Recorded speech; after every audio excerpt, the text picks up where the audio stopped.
Vikramshila IAS coaching institute 14 बीघा ऋषिकेश। कल आप लोगों का आरओ का पेपर हुआ, ठीक।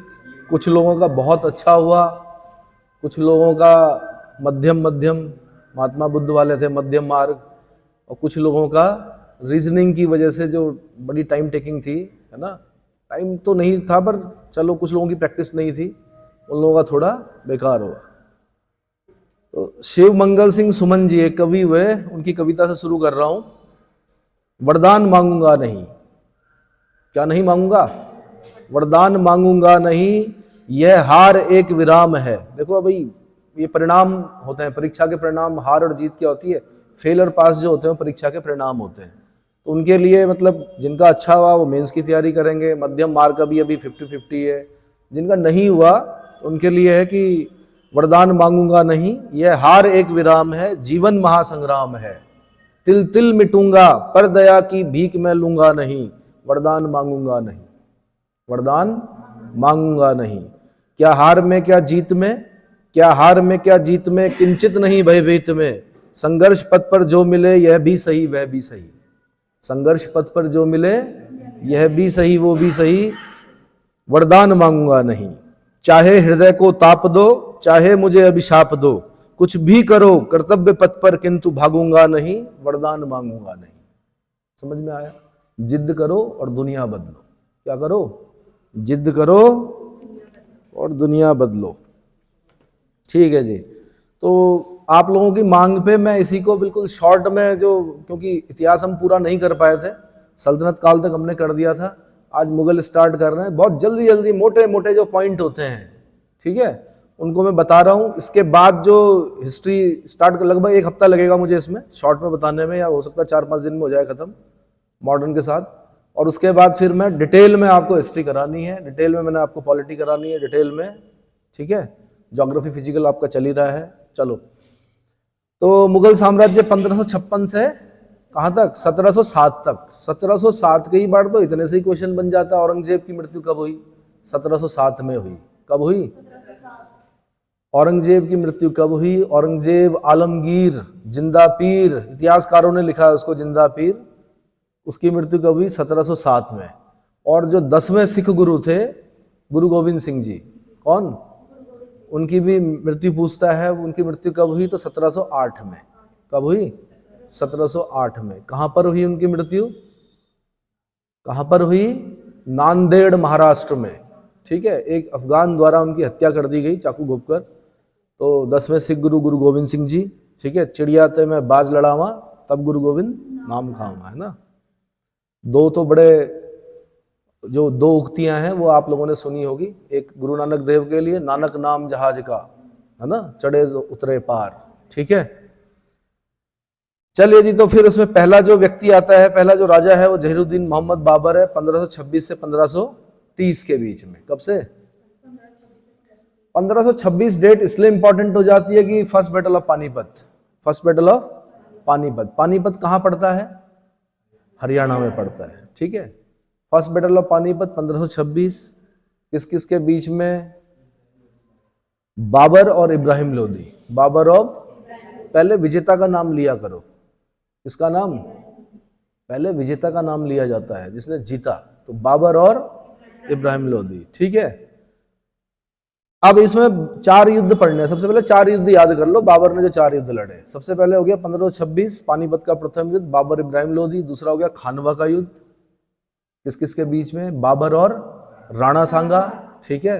राणा सांगा वही जिनके शरीर पर 80 घाव थे, कर्नल टॉड ने जिन्हें सैनिकों का भग्नावशेष कहा है, ठीक है। और इस युद्ध में 80,000 राजपूत मारे गए, उनके सिरों को काटकर मीनार बनाई गई, आलू प्याज की जैसे ढेर लगाते हैं वैसे लगाए गए। ऐसा कोई भी राजपूत परिवार नहीं था जहां से कोई बेटा, कोई भाई, कोई पिता की क्या ना हुई हो, शहीद ना हुआ हो, है ना। चलो, तीसरा जो युद्ध है वो चंदेरी का युद्ध है, जो कि मेदिनी राय के साथ होता है बाबर का। और चौथा युद्ध जो है वो किसके साथ है? घाघरा का युद्ध। कौन सा युद्ध? घाघरा का युद्ध, अफगानों के साथ है, ठीक है। बाबर का जन्म वैलेंटाइन डे का है भाई, बाबर, सेंट वैलेंटाइन। कब होता है सेंट वैलेंटाइन का जन्म? शर्माओ मत, बताओ। 14 फरवरी को। कौन थे सेंट वैलेंटाइन? जिस देश में विवाह नहीं होते थे वहां पर उन्होंने कुछ विवाह कराए, इसलिए उनको संत कहा जाता है। वहां पर क्या कहा जाता है? सेंट। ठीक है, जिन्होंने कहा प्रेम करो तो सेंट वैलेंटाइन, तो भारत में बड़ा प्रचलन है। ठीक है, आदि गुरु शंकराचार्य का जन्म कब हुआ था? जन्मस्थल, जन्म का जन्मदिन बताओ। आदि गुरु शंकराचार्य का जन्म कब होता है? भाई जो हमारे देश के संत हैं, जो हिंदू धर्म के क्या हैं, धर्म गुरु हैं, वो कौन है? आदि गुरु शंकराचार्य। उनका भी याद कर लो। शंकराचार्य जयंती कब मनाई जाती है? ये होमवर्क है आप लोगों के लिए, और आपने इनके बारे में पूरा डिटेल बताना है मुझे, क्योंकि क्वेश्चन बन चुका है शंकराचार्य जी से। आदि गुरु शंकराचार्य, मैंने बताया था आपको, नंबूदरी ब्राह्मण परिवार, कहाँ? कलादी, कहाँ? केरल, है ना। अपनी माता से बचपन में ही क्या ले लिया? सन्यास लेने के लिए अनुमति मांगी। उसके बाद क्या किया? संपूर्ण भारत का भ्रमण किया। ठीक है, बौद्ध धर्म था उस समय, सबके साथ क्या किया उन्होंने? शास्त्रार्थ किया। जो उनका मार्ग है वो ज्ञान मार्ग है। प्रच्छन्न बौद्ध भी कहा जाता है। किसको? शंकराचार्य को। ठीक है, उसके बाद उन्होंने क्या किया? मंडन मिश्र, जो उस समय के सबसे विद्वान व्यक्ति थे, पता है, उनको भी शास्त्रार्थ में पराजित किया। वही एक व्यक्ति थे जो उनको बराबरी दे रहे थे। मंडन मिश्र जी की वाइफ ने कहा, मैं अर्धांगिनी हूं, क्या मैं प्रश्न पूछ सकती हूं? तो उन्होंने कहा, हाँ माता बिल्कुल पूछिए। तो उन्होंने गृहस्थ आश्रम से एक प्रश्न पूछा, जिसका उत्तर शंकराचार्य नहीं दे पाए, लेकिन उन्होंने अनुमति मांगी कि मैं कुछ दिनों बाद क्या करूंगा, इसका उत्तर दूंगा। उसके बाद बताया जाता है कि ट्रांसमाइग्रेशन, अपनी आत्मा को किसी मृत राजा के शरीर में प्रवेश कराया, फिर वहां से रानी से उस प्रश्न का उत्तर मांगा, फिर उन्होंने क्या किया?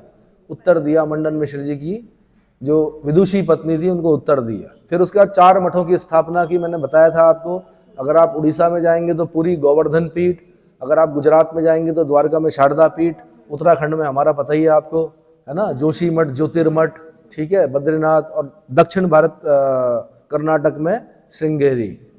शंकराचार्य की जो आदि गुरु शंकराचार्य हैं, उनकी जो समाधि है वो केदारनाथ में है।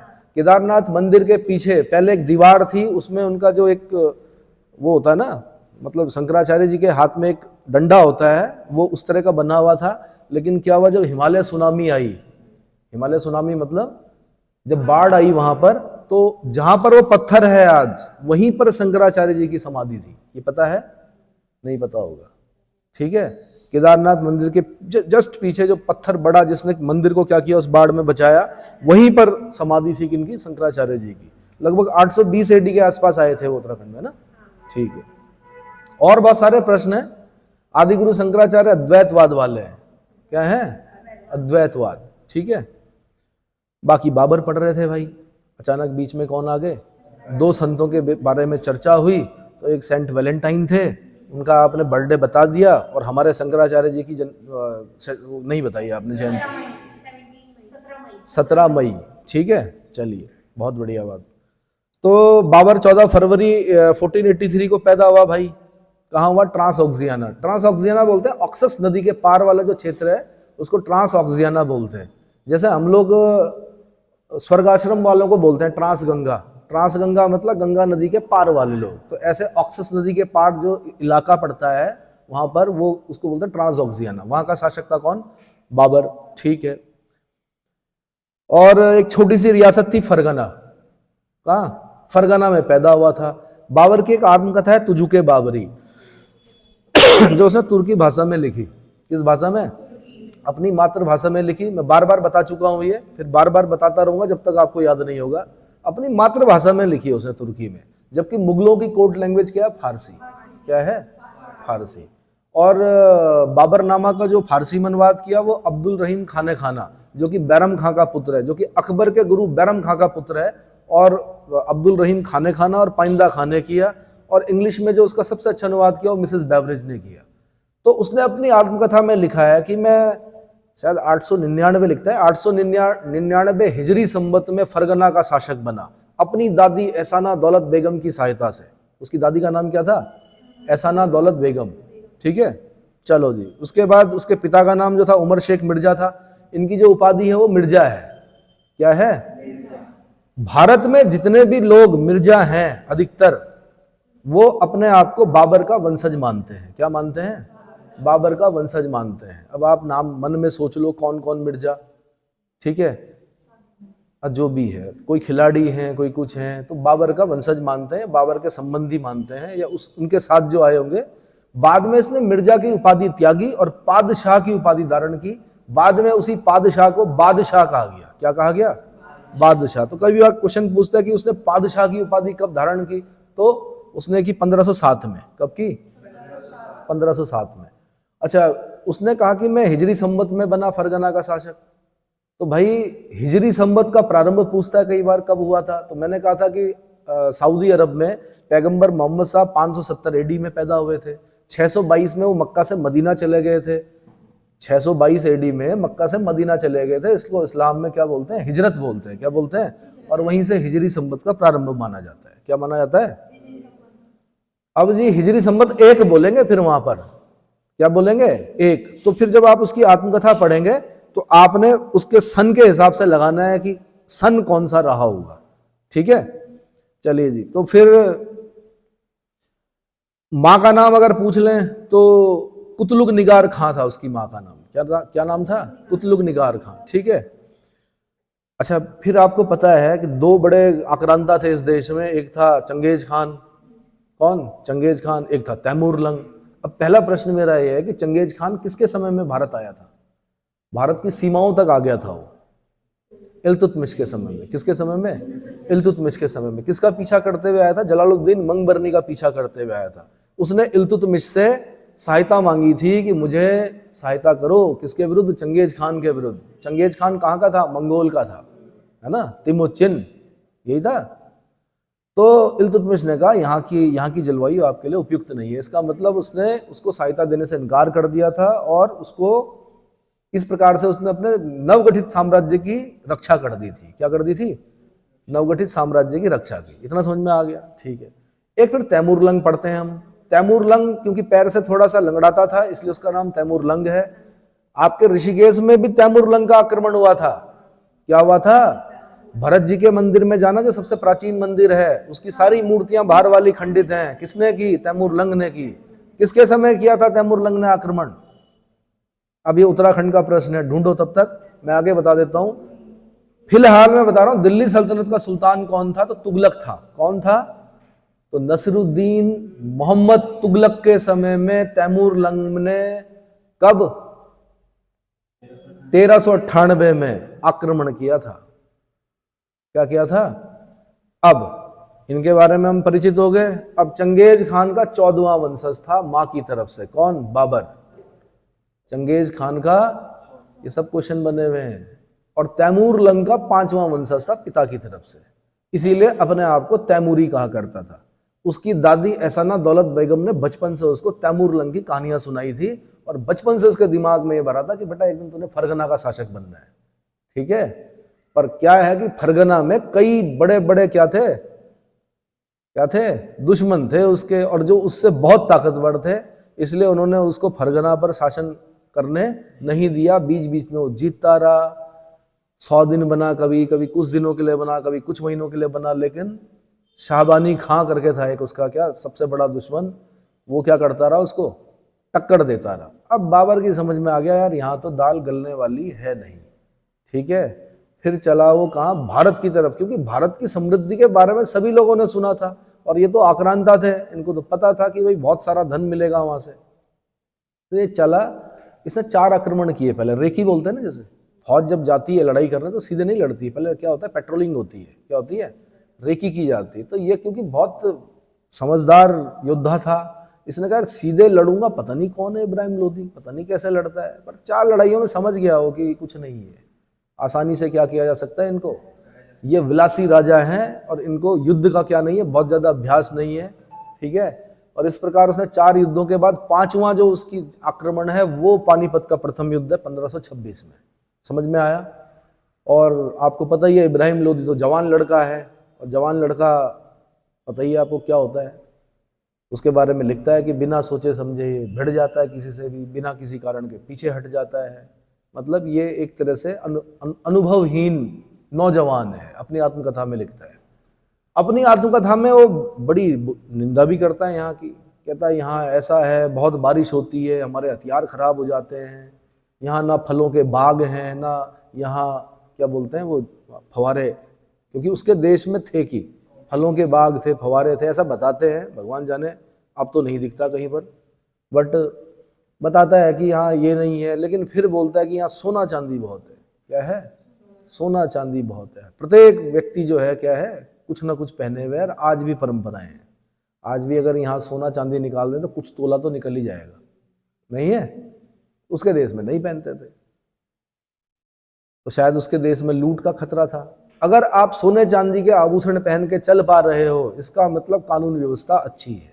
क्या है? लेकिन अगर वो चेन छीनने वाले अगर आपके शहर में आ गए, इसका मतलब कानून व्यवस्था गड़बड़ा गई है। ठीक है, फिर चिंताजनक है। अभी फिलहाल बढ़िया है ऋषिकेश में। ठीक है जी। तो ये क्या था? तुर्की नस्ल का चगताई वंश का था। इसका वंश पूछता है किस वंश का था। ये कबीले होते हैं ना, कबीलाई लोग हैं ये। क्या है? कबीलाई लोग है। चगताई वंश का है, तुर्की नस्ल का है। ठीक है, और 11 वर्ष की अल्पायु में ये फरगना की गद्दी पर बैठता है। ठीक है, उज्बेकों से बार बार पराजित होता है। उज्बेकिस्तान सुना है आपने? उज्बेक है, उज्बेकों से बार बार पराजित होता है। ठीक है, तो समझ में आ जाता है भाई इसके। वहां पे क्या होता है, शक्तिशाली सफुई वंश शासन कर रहा था, उस्मानी वंश शासन कर रहा था। ठीक है, बहुत सारी चीजें थी। शैबानी खां इसका क्या था, बहुत बड़ा शत्रु था। उसने बार बार इसको क्या किया, पराजित किया। तो वो तो शुक्र है शैबानी खां नहीं आया यहाँ पर, वो तो पराजित आदमी आया तब जाके यहाँ पे उसने मुगल, अगर शैबानी खां आ जाता तब इतिहास कुछ और होता।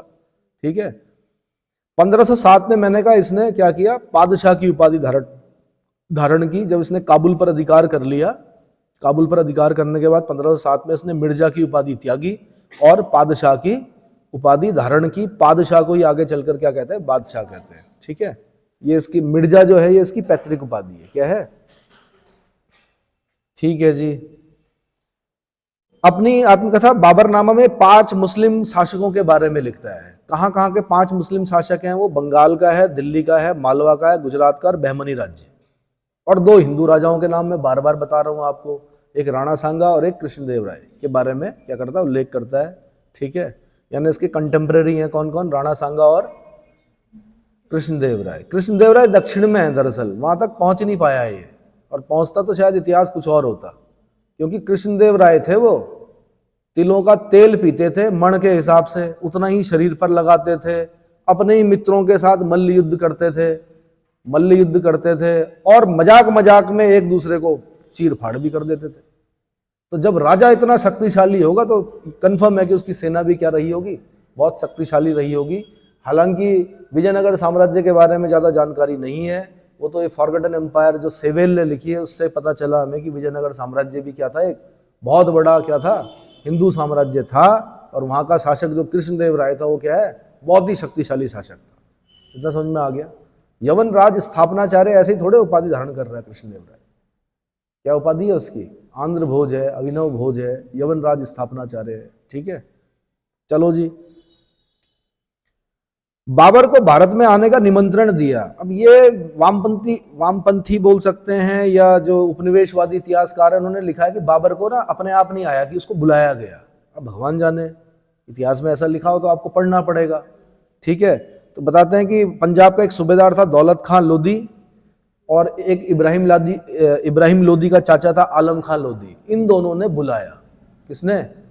इन दोनों ने बुलाया। और कहीं कहीं पर इतिहास में संभवतः राणा सांगा भी लिखा होता है। क्या लिखा होता है? बट राणा सांगा क्यों बोलेंगे यार, आ बैल मुझे मार। अब ये इतिहासकार लिखते हैं तो पढ़ना पड़ता है, संभवतः राणा सांगा। लेकिन ये 99% ये है कि राणा सांगा किसी को आमंत्रित नहीं करेंगे। ठीक है, तो पंजाब का सूबेदार दौलत खां लोधी और इब्राहिम लोधी का चाचा आलम खां लोधी क्या करता है, उसको आमंत्रित करता है। ठीक है, बाबर का भारत पर पहला आक्रमण जो होता है 1519 में होता है बाजौर पर। कहां पर होता है? 1519 में बाजौर पर होता है। थोड़ा इसको मैं डिटेल में बता रहा हूं बाबर को, बाकी जो नहीं होगा इंपॉर्टेंट उसको नहीं बताऊंगा। ठीक है, बाजौर पर होता है। फिर उसका आक्रमण भीरा पर होता है, भेरा या भीरा पर। तो 4 आक्रमण मैंने कहा ये सिर्फ रेकी करने के लिए है।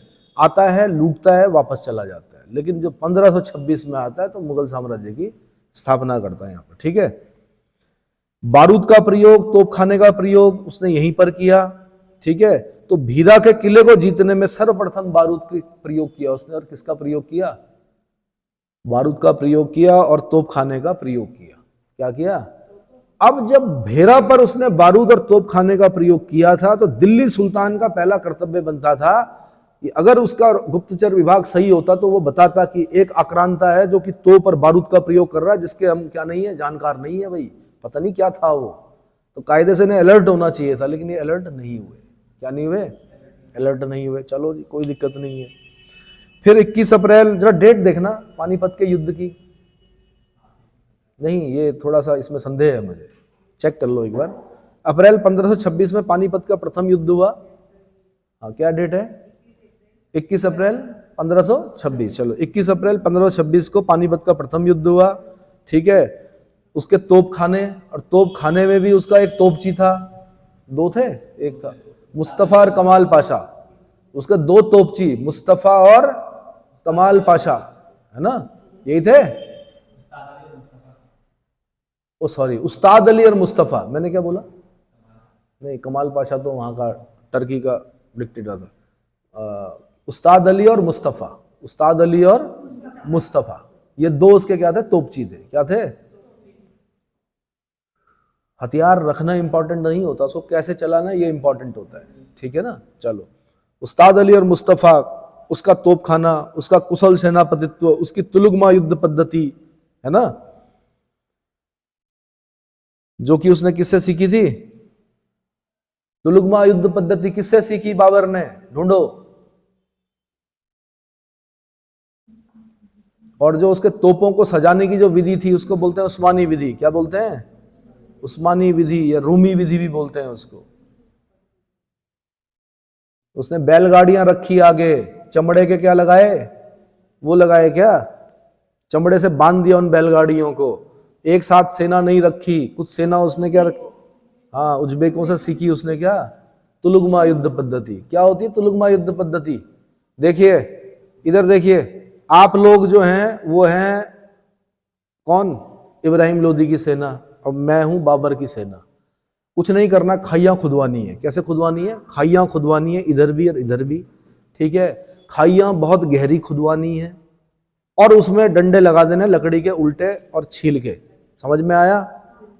लगा दिए, और जो खाई खुदेगी वो ऐसे में खुदेगी, क्योंकि आपकी सेना वहां से जब चलेगी ना, तो 100 लोग ऐसे में चलेंगे, तो धीरे धीरे भगदड़ होगी, तो धीरे धीरे उसको क्या करना है? पतला करना है। यहाँ पे बाबर की सेना है। अब वहां से जब बोलेंगे आक्रमण, तो वहां से भागेंगे सबके सब। तो भगदड़ में क्या होगा? कुछ इधर गिरेंगे, कुछ इधर गिरेंगे, और यहाँ पर लड़ने के लिए कम जगह। यहाँ पे क्या है? कम जगह है। यहाँ पे बाबर ने बैलगाड़ियां रखी हुई हैं, चमड़े से बांधी हुई हैं, बीच बीच में तोपें रखी हुई हैं। तोपों के मुंह खोल दिए किस तरफ? आपकी सेना की तरफ। आप हो इब्राहिम लोदी, ठीक है, आपकी सेना की तरफ रख दिए। अब क्या होगा? पहले नहीं चलानी तो, पहले आने देना उन्हें। आए आए, तोप चली, भगदड़ हुई। क्या हुई? आगे वाले जो होंगे भागेंगे, भागेंगे तो कहां गिरेंगे? नीचे। मतलब तलवार घोपने की जरूरत नहीं है, ऑलरेडी पहले से लकड़ी के क्या लगे हुए हैं? सरकंडे छील के लगे हुए हैं उल्टे। कील नहीं भाई, किले, हाँ किले बोल सकते हैं आप। किले लगे हुए उल्टे। क्रिकेट वाले किले तो ऐसे में लगते हैं, वो ऐसे में थे, ठीक है। और बहुत सारी चीजें। तो ये युद्ध करने के तरीके थे। तो बाबर को पता था कैसे युद्ध लड़ना है, कैसे कम से कम शक्ति का प्रयोग करके क्या करना है? जीतना है। इसलिए बोलते हैं कुशल सेनापतित्व, ठीक है। बंदूकों का प्रयोग सीखा था उसने ईरानियों से, बंदूकों का भी प्रयोग किया उसने, तोपों का भी प्रयोग किया, ठीक है। और मैंने कहा उस्मानी विधि, तोपों को सजाने की जो विधि है उसको क्या बोलते हैं? उस्मानी विधि। बैलगाड़ियां हैं, बीच बीच में तोपें रख दी, तो वो जो सजाने का पैटर्न था उसको बोलते हैं उस्मानी विधि। इतना समझ में आ गया? क्योंकि ये विधि कहां से सीखी थी उसने? उस्मानियों ने सफवी शाह इस्माइल के खिलाफ युद्ध में किया था। उन्होंने, उस्मानियों ने प्रयोग किया था इस विधि का। किसका?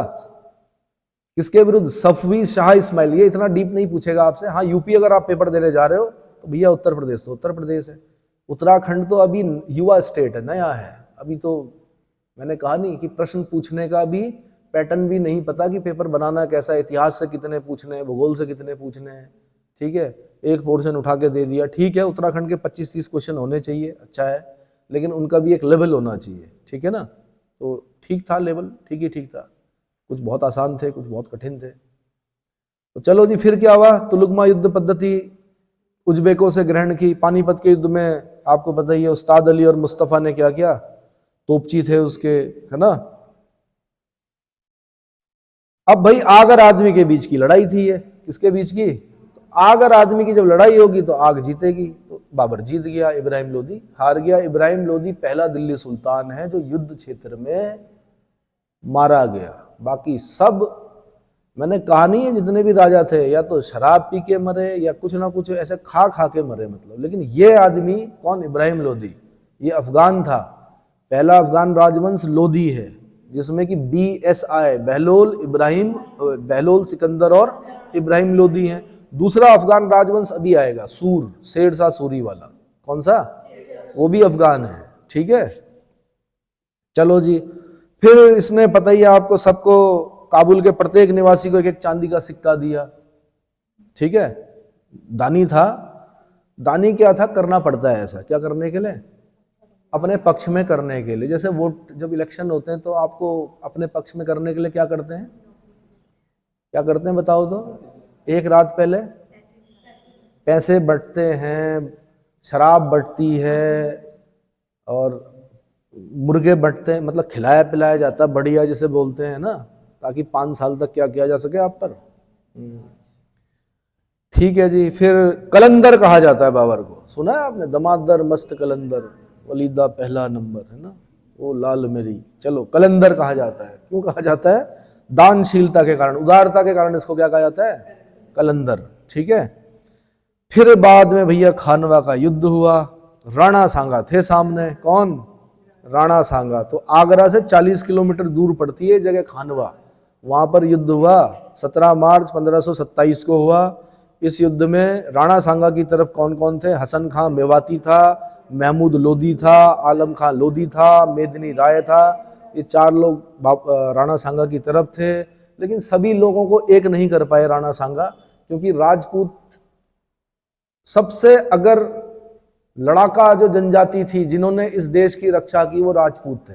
कौन थे, अगर राजपूत ना होते तो ये देश पता नहीं कब का क्या हो जाता आक्रांताओं से, ठीक है। तो बड़ा सम्मानित स्थान है, लेकिन एक दिक्कत थी, एकता नहीं थी। क्या नहीं थी, आपस में ही लड़ते थे, मूछ के सवाल पर क्या हो जाता था, बस अगर कहीं पर कुछ किसी ने कुछ गड़बड़ कर दिया तो समझ लो शत्रु हो गया। उस शत्रुता के कारण क्या हुआ, फायदा किसने उठाया, बाहर के आक्रांताओं ने उठाया। किसने उठाया, बाहर के आक्रांताओं ने उठाया। चलो, अब इतिहास में तो वापस मुड़कर नहीं जाया जा सकता, लेकिन राजस्थान और वो जो जितने भी बॉर्डर एरियाज के लोग हैं आज भी जो रहते हैं, आपको उनका सम्मान करना चाहिए। सिख लोग जो हैं, आपको उनका सम्मान करना चाहिए, क्योंकि इन्हीं लोगों की वजह से आपका धर्म क्या है, जीवित है, या आपका देश अभी। और एक और विशेषता थी हमारे देश में कि अंदर आते हुए दिखे आक्रांता, बाहर जाते हुए नहीं दिखे। चाहे वो शक हो, चाहे वो हूण हो, चाहे, और दूसरी विशेषता, जिसने भी शरण मांगी सबको हमने शरण दी। चाहे वो पारसी हो, आज हमारे देश के सबसे बड़े इंडस्ट्रियलिस्ट कौन है, पारसी लोग हैं, है ना, टाटा, बिरला, मोदी, है ना। और हमारे देश में तिब्बती लोग रहते हैं, शरणार्थी, ठीक है, तो बड़े अच्छे से रहते हैं, कोई दिक्कत ही नहीं है। आक्रांता आए, शक आए, कुषाण आए, ठीक है। ये तो जो श्यामपुर वाला क्षेत्र है, ये कुषाणों का क्षेत्र है। वीरभद्र वाला क्षेत्र है, कुषाणों का क्षेत्र है ना। और बहुत सारे लोग आए, वापस जाते हुए दिखे ही नहीं। इसका मतलब वो यहीं इसी संस्कृति में क्या हो गए, समाहित हो गए, ठीक है। इवन अलेक्जेंडर के जो लोग थे, हिंद यवन, वो भी इसी संस्कृति में क्या हो गए, समाहित हो गए। अगर हम अपना ट्री खोजेंगे तो कोई ना कोई सिकंदर का वंशज, कोई ना कोई कुषाण शासक कनिष्क का वंशज, कोई ना कोई क्या, मतलब कहीं ना कहीं ट्री मिल ही जाएगा। वो समझ में आ रहा है मैं क्या बताना चाह रहा हूँ, ठीक है। चलिए, उतना डीप नहीं जाते हैं। उसके बाद भाई खानवा में पता ही है आपको, बाबर को पता था भैया खानवा जीतना बहुत मुश्किल है, क्योंकि सामने कौन है, राणा सांगा। तो कभी शराब ना पीने की कसम खाई, गजनी से आई हुई शराब में नमक मिलवा दिया। सारे सैनिकों को कहा कि भैया मैं आपको छुट्टी दूंगा, इसके बाद क्या दूंगा, लड़ लड़ के परेशान हो गए थे सैनिक। तो सैनिकों का मैं इसके बाद जो स्वदेश जाना चाहते हैं उनको क्या मिलेगा, आउट पास मिलेगा। आउट पास ही बोलते नहीं, आउट पास तो घूमने के लिए होता है। छुट्टी मिलेगी। क्या मिलेगी? छुट्टी मिलेगी, दम लगा के लड़ोगे। और इवन ज्योतिषियों ने मना किया था जब पानीपत का युद्ध लड़ रहा था ना बाबर, कि भाई सितारे तुम्हारे क्या नहीं है, पक्ष में नहीं है। तो अगर आपको भी कोई पंडित जी ये बोले कि नहीं है तुम्हारे राजयोग, तो बोलना मैं बना लूंगा। क्या कर लूंगा? मैं अपने प्रयासों से राजयोग भी क्या करूंगा? बना लूंगा। बाबर ने भी ऐसा ही किया। अगर बाबर ज्योतिषियों की बात, क्योंकि उनके भी ज्योतिषी होते थे, उनका ज्योतिष अलग चलता है, चंद्रमा पर चलता है शायद हमारा, है ना। तो उनके ज्योतिषी ने मना किया, बाबर ने कहा नहीं कोई दिक्कत नहीं, मैं बना लूंगा, मैं कर लूंगा। तो मुगल साम्राज्य की स्थापना की। ठीक है,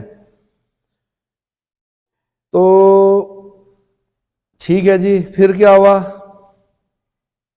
और जिहाद का नारा दिया। कमाल की बात है इसमें। क्या किया? जिहाद का नारा दिया। जिहाद मतलब इस्लाम खतरे में है, सभी मुस्लिम जितने भी हैं एक हो जाओ और क्या करो? काफिरों के विरुद्ध युद्ध लड़ो। ठीक है, चलो जी, ऐसा ही हुआ फिर। और मुसलमानों पर लगने वाला जो तमगा नामक कर था उसको समाप्त कर दिया बाबर ने, कि भैया आ जाओ मेरी तरफ से लड़ने, आपसे मैं तमगा कर क्या कर रहा हूं, वापस ले रहा हूं, खानवा का युद्ध जीत के दे दो बस। हो गया, फिर खानवा का युद्ध जीत लिया बाबर ने। गाजी यानी काफिरों को मारने वाला, वैसे तो बोलते हैं कि योद्धा, धर्म प्रचारक, है ना। गाजी की उपाधि क्या की उसने? धारण की। ठीक है, उसके बाद भाई चंदेरी। अब आया नंबर किसका? मेदिनी राय का। किसका नंबर आया? मेदिनी राय का। चंदेरी का युद्ध हुआ, मेदिनी राय पर आक्रमण किया गया। छोटी सी झड़प। अब मेदिनी राय तो छोटा सा सरदार था, ठीक है भाई, बड़े युद्ध हो चुके थे ना, तो फिर अब छोटा युद्ध क्या होता है भाई? टेस्ट मैच के बाद 2020 छोटा सा लगता है, जल्दी खत्म हो जाता है। तो बस समझ लो 2020 था। ऐसा नहीं कि 2020 में दम नहीं लगाया होगा मेदिनी राय ने, पूरा दम लगाया, पर क्या हुआ? नहीं जीत पाया। ठीक है, चलो जी, मेदिनी राय भी पराजित हो गया। उसके बाद फिर इस अवसर पर भी बाबर ने जिहाद का नारा दिया। किस अवसर पर? चंदेरी के युद्ध में भी जिहाद का नारा दिया। ठीक है, और इसमें भी राजपूतों के सिर काटे गए, उनकी मीनारें बनवाई गई, राजपूत स्त्रियों ने जौहर कर दिया। अभी जौहर शब्द बार बार सुनते हैं हम। रानी आपने पद्मावती, रानी पद्मावती, उनका भी देखा होगा आपने, जौहर किया महिलाओं ने। क्यों किया? क्यों किया जौहर? नहीं, मैं बताता हूं। दरअसल क्या था कि इसमें अधिकतर लोग नेक्रोमेनिया के शिकार थे। अब नेक्रोमेनिया का अर्थ आप ढूंढ लेना कि क्या होता है। ठीक है, उस समय के उसमें जाओ ना आप लोग, उस समय में अगर आप जाओगे तो नेक्रोमेनिया, ठीक है, यानी ठीक है। चलो आगे देखिए, फिर उसके बाद क्या हुआ? उसके बाद क्या हुआ? घाघरा का युद्ध हुआ भाई। घाघरा का युद्ध फिर किसके साथ हुआ? अफगानों के साथ हुआ। अफगान सेना पराजित हो गई। क्या हो गई? अफगान सेना पराजित हो गई। ठीक है, सीधी सी बात थी। जौहर का मतलब मृत्यु के बाद, मतलब मृत्यु के बाद भी शरीर शत्रुओं के हाथ नहीं लगना चाहिए। अपने सतीत्व को ये नहीं मानते थे कि जब तक जीवन है तब तक सतीत्व रहेगा, मरने के बाद भी सतीत्व की रक्षा करनी है। क्या करनी है? अपना शरीर किसी शत्रु के, और शत्रु भी कैसे? लुटेरे और नेक्रोमेनिया के शिकार, उनके हाथ नहीं लगना है। इसलिए जौहर किया जाता था। समझ में आया? चलो, जौहर कोई शौक नहीं था। जौहर क्या था भाई? सीधी सी बात है, जब राजपूत जाते थे लड़ने तो उनको एक चिंता होती थी कि क्या महिलाएं की रक्षा कौन करेगा। तो महिलाएं भी कम नहीं थी। टीका लगाने के बाद भट्टी लगा देते थे पूरे। आप लड़िए, अंत तक लड़ना। कोई राजपूत अगर युद्ध क्षेत्र से बाहर, मतलब भागकर वापस आ गया, तो दरवाजे नहीं खोले जाते थे उसके लिए। ये पता है? नहीं पता है? पहले ऐसे थे, पहले ऐसे लोग थे। और राजपूताना में कहावत थी कि अगर 19 साल का कोई राजपूत हो गया तो वो राजपूत नहीं है। इसका मतलब अगर 19 साल पार कर गया तो वो राजपूत नहीं है। मतलब इतने युद्ध होते थे कि 19 से पहले पहले वीरगति को प्राप्त होना पड़ता था। इतने युद्ध लड़ने पड़ते थे। इन इतिहास को नहीं दिखाया गया है, आपको फिलहाल वही पढ़ना है जो क्या है दिखाया गया है। पर मैं साथ में आपके अंदर उत्साह भरने के लिए सारी चीजें बता रहा हूं, और जो ये सत्य है। ठीक है, चलिए देखो, हमें तो ये पढ़ाया गया ना कि शिवाजी एक, मतलब वामपंथी कैसे लिखते हैं, शिवाजी लुटेरे थे, उन्होंने सूरत की 2 बार लूट की, उन्होंने हिंदू मुसलमानों को भी लूटा तो हिंदुओं को भी लूटा। तो वो पढ़ के क्या होता है कि एक माइंड वो हो जाता है। मैं महाराष्ट्र आ गया, मैंने उनका एक किला देखा, आजगढ़ का किला, और समझ में आ गया मेरे शिवाजी कौन थे। किताबों में अलग हैं शिवाजी, लेकिन जब आप जाते हैं और उस किले में मैंने एक चीज और देखी, शाम के टाइम पे कुछ लोग वहां पर खड़े होने जाते हैं। अरे भाई आप कौन हैं? तो पता चला कि सरकारी कर्मचारी हैं, ठीक ठाक छुट्टियों में आ रखे हैं, और कुछ बूढ़े लोग थे। तो मैंने पूछा उनसे कि आप लोग कौन हैं, क्या हैं? तो उन्होंने बताया कि हमारे पूर्वज जो थे द्वारपाल थे। किसके? शिवाजी के किले के। आज भी हम भले ही सरकारी नौकरी में हो, हम जब नौकरी करके आते हैं तो शाम को लालटेन लेके एक बार उस किले में जरूर जाते हैं, आधे घंटे के लिए खड़े होते हैं, और उसके बाद उनको बोलते हैं शिवाजी। क्या बोलते हैं? तो ऐसे नहीं बोलते जय शिवाजी जय महाराष्ट्र। हाँ, ऐसे ही आपका भी इतिहास है। 52गढ़ थे, वीर भड़ थे, यहाँ क्या थे। अब उनका इतिहास पढ़ाया नहीं गया तो आपको क्या पता कौन है। तो उनका पढ़ना, कभी नेगी जी के गाने सुनना, नरेंद्र सिंह नेगी जी के, ठीक है, आपको खुद पता चल जाएगा कि 52 गढ़ों में कौन कौन से वीर भड़ हुए। और ऐसे हुए कि बस कप्फू चौहान, माधो सिंह भंडारी, जिनके लिए रणभूत नृत्य होते हैं। क्या होते हैं? अब पिज्जा खाने वाले क्या जाने रणभूत क्या होता है ना। चलो, मैं आपकी गलती नहीं है, आप लोगों की गलती बिल्कुल भी नहीं है। आपको नहीं सिखाया गया तो नहीं सीखा, सिखाया जाता, पढ़ाया जाता तो जरूर सीखते। आपके अंदर भी क्या आता है भाई, अगर एक बच्चे के, माना इन्हें ये पता चल जाए कि इनके पूर्वज आर्यभट्ट थे और ये मैथमेटिक्स में वीक है, इनकी मैथमेटिक्स अपने आप अच्छी हो जाएगी। अगर इनको ये बता दिया गया कि इनके दादा के दादा के दादा के दादा के दादा जो थे वो आर्यभट्ट थे, तो इनके अंदर खुद आएगा, यार मेरे पूर्वज जो थे वो आर्यभट्ट थे, 0 दिया उन्होंने, और मैं मैथ्स में वीक क्यों हूं। और ये स्टार्ट करेंगे प्रैक्टिस, और ये महान गणितज्ञ कहलाएंगे। क्या कहलाएंगे? बन जाएंगे। सिर्फ यहाँ का खेल होता है, कहाँ का? दिमाग का। ठीक है, हार और जीत कहाँ होती है? यहाँ होती है, दिमाग में। सारे ग्रह जो होते हैं, शनि, राहु, केतु, वो सब कहाँ होते हैं? यहाँ होते हैं। ठीक है, सामने वाले ने अपनी ज्योतिष की गणना की, बट आप अगर बहुत ज्यादा प्रभावित होगे तो आप पर क्या होगा? प्रभाव पड़ेगा। लेकिन अगर आपकी विल अच्छी रहेगी तो कोई प्रभाव नहीं पड़ेगा। ठीक है ना। चलिए, तो चलो जी, फिर क्या हो गया? घाघरा का युद्ध भी।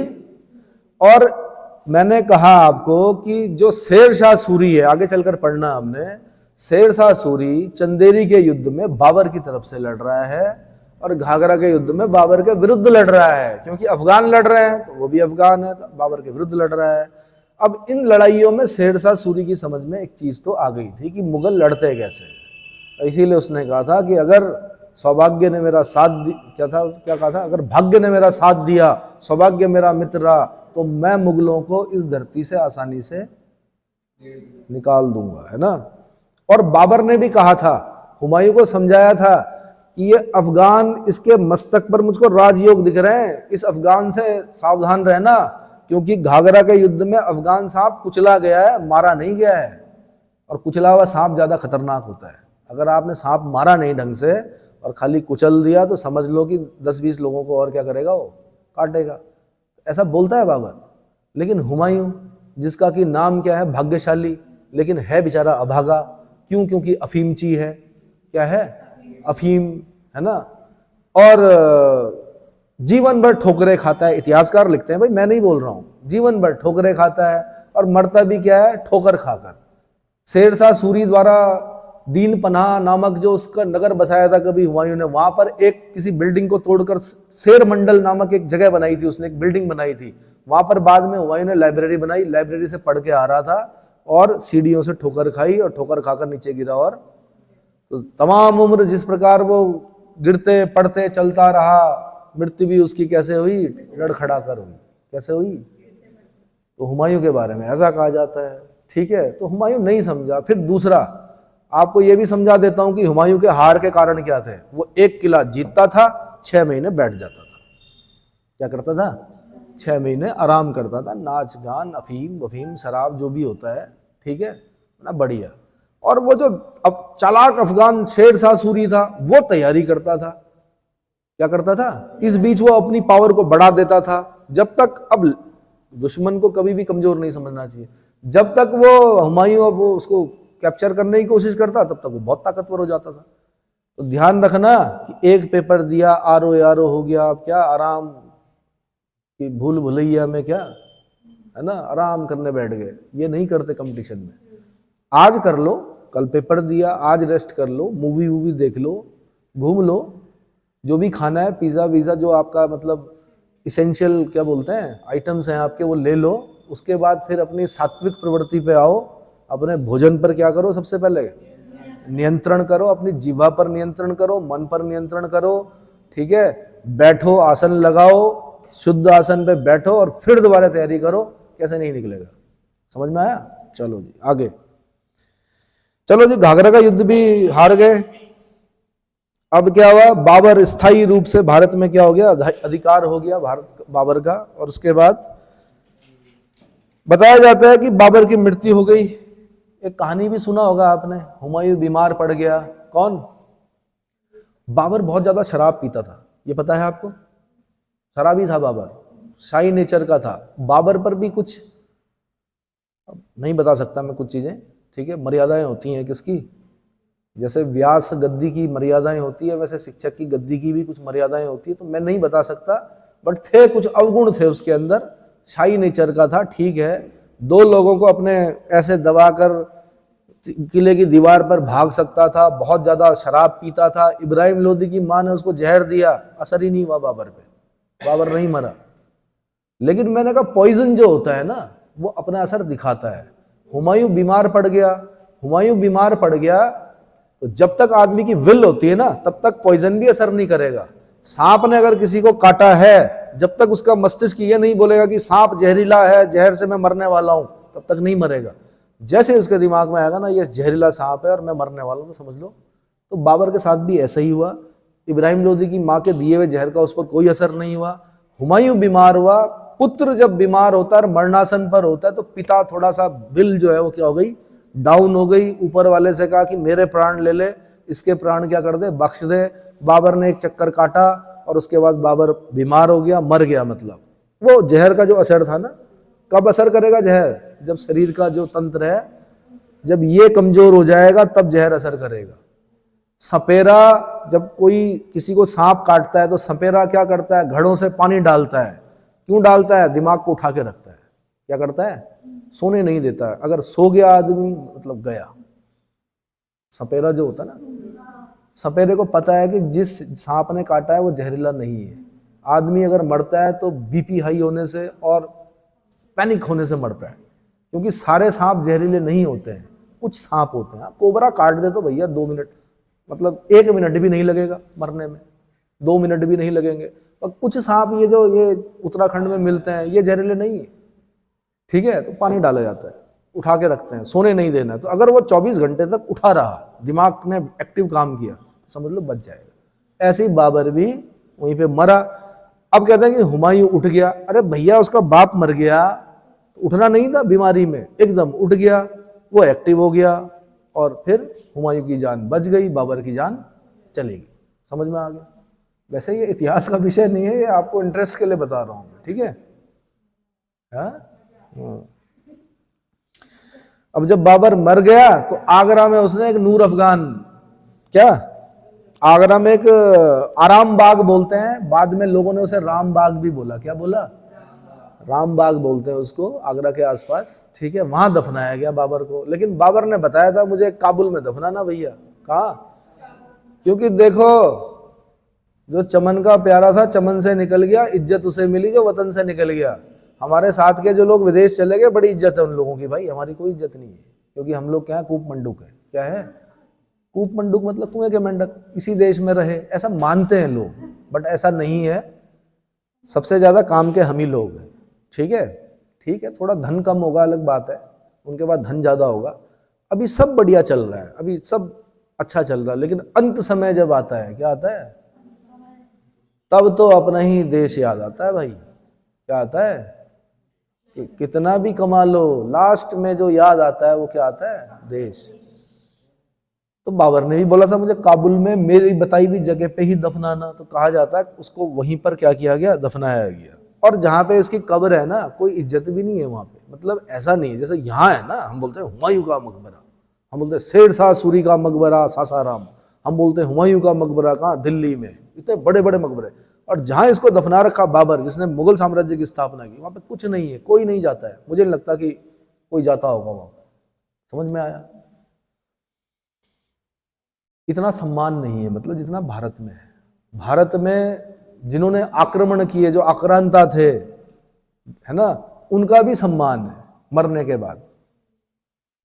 इवन आपके गृह मंत्री शाह जी, कौन, अमित शाह जी, संसद के अंदर एक बयान देते हैं कि जो आतंकवादी जहां पर मारा जाएगा वहीं पर उसको उसके धर्म के हिसाब से सम्मान सहित गाड़ दिया जाएगा या दफना दिया जाएगा। ऐसा भी तो बोल सकते थे कि वहीं पर उसको सड़ने दिया जाएगा, नहीं बोला, क्योंकि इस देश की परंपरा है कि अगर कोई शत्रु भी मर गया तो उसके शव का क्या नहीं करना है, अपमान नहीं करना है।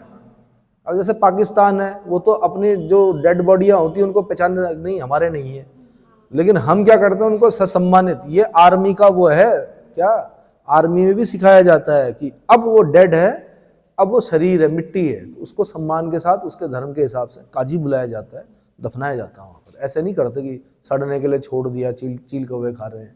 इस देश की परंपरा है, महानता है ये, ठीक है। चलो, तो ठीक है जी। बाबर ने पानीपत की विजय में के बाद कहा था, काबुल की गरीबी अब हमारे लिए फिर नहीं, काबुल की गरीबी अब हमारे लिए फिर नहीं। कब कहा था?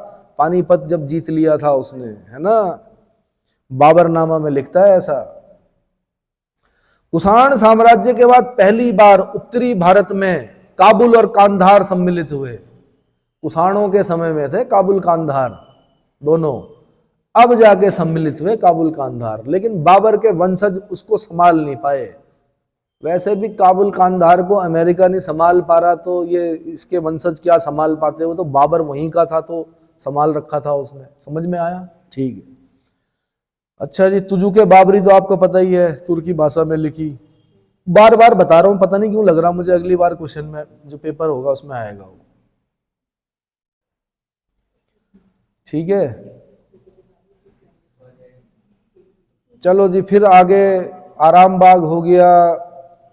एक उसने सड़कों को नापने के लिए गजे बाबरी नामक माप का प्रयोग किया। क्या किया? गजे बाबरी, ठीक है। उसके बाद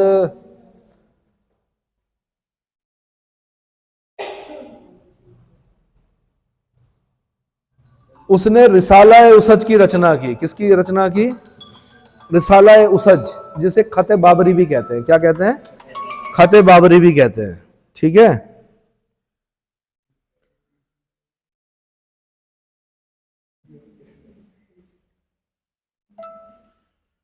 ठीक है जी, रिसाला उसज खते बाबरी। बाबर के बारे में लेनपुल ने लिखा है, Babur was a mere soldier of further नहीं फ्यूचर और future and not the founder of an empire. किसी एम्पायर का क्या नहीं था? फाउंडर नहीं था। चलिए जी, तो इतना हो गया, इतना समझ में आ गया बाबर के बारे में। उसने एक अधूरा दीवान भी लिखा, ठीक है, दीवान लिखा उसने अधूरा। और एक उसने प्रोज और पोइट्री में भी कुछ किया है। क्या किया है उसने? एक पॉइंट और आना चाहिए यहां पर। एक तो उसने अधूरा दीवान लिखा, प्रोज या पोइट्री में उसने कुछ किया है। देखिए तो प्रोज और पोइट्री में बाबर ने क्या काम किया था?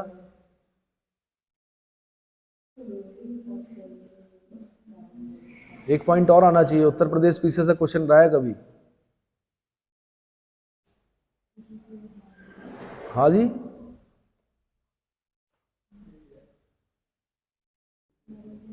एक शैली, एक नई शैली का, मुबैयान, हाँ याद आ गया भाई, मुबैयान नामक नई शैली का जन्मदाता माना जाता है।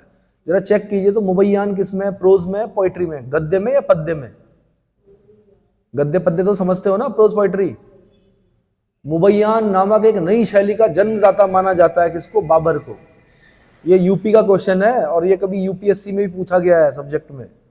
मुबैयान नामक नई शैली का जन्मदाता किसे माना जाता है? आंसर बाबर। किसमें? प्रोज में, पोइट्री में? पद्य, पद्य, पद्य किसको बोलते हैं और गद्य किसको बोलते हैं? बोलो। पद्य मतलब,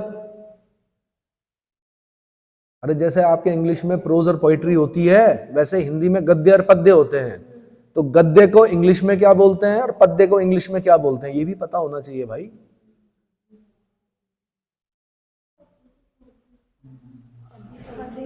पद्य हो गया पोइट्री, गद्य हो गया प्रोज। गद्य क्या हो गया? प्रोज। तो इसको ध्यान रखना कृपया, ठीक है। कितने मिनट का हो गया है? काफी है।